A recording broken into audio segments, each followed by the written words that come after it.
అదేవిధంగా అధ్యక్ష మనకి జిహెచ్ఎంసీలో ప్రధానంగా బాధాకరమైన విషయం ఏంటి అధ్యక్ష 40% వీధి లైట్లు వెలగట్లేదు. దీనికి ఏది కారణం?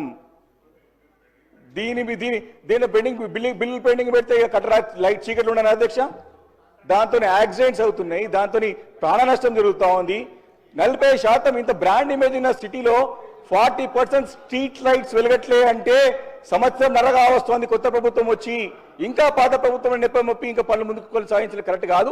40% స్ట్రీట్ లైట్స్ వెలగట్లేదు. దీనిపైన స్పష్టంగా మంత్రి గారు సమానం ఇచ్చి వాటిని రెక్టిఫై చేసే ప్రయత్నం చేయాలని చెప్పి కోరుతా ఉన్నా అధ్యక్ష. అదేవిధంగా అధ్యక్ష సీసీటీవీ కెమెరాస్ కూడా దాదాపు 10 లక్షల సీసీటీవీ కెమెరాస్ అంతా కూడా నగరం అంతా కూడా ఆ రోజు అమర్చి లా అండ్ ఆర్డర్ కంట్రోల్ చేయాలని చెప్పేసి ప్రయత్నం చేశారు అధ్యక్ష. గతంలో మా ప్రభుత్వంలో కేసీఆర్ గారి నాయకత్వంలో ఆ ఒక సీసీటీవీ కెమెరాస్ మెయింటెనెన్స్ లోపం వల్ల కూడా పోలీస్ డిపార్ట్మెంట్ కూడా ఇబ్బంది పడుతుంది అధ్యక్ష. దానిపైన కూడా నిర్ణయం తీసుకుని సీసీటీవీ కెమెరాస్ కూడా మెయింటైన్ చేయాల్సిన అవసరం ఉందని చెప్పి సందర్భంగా మనవి చేస్తా ఉన్నాను.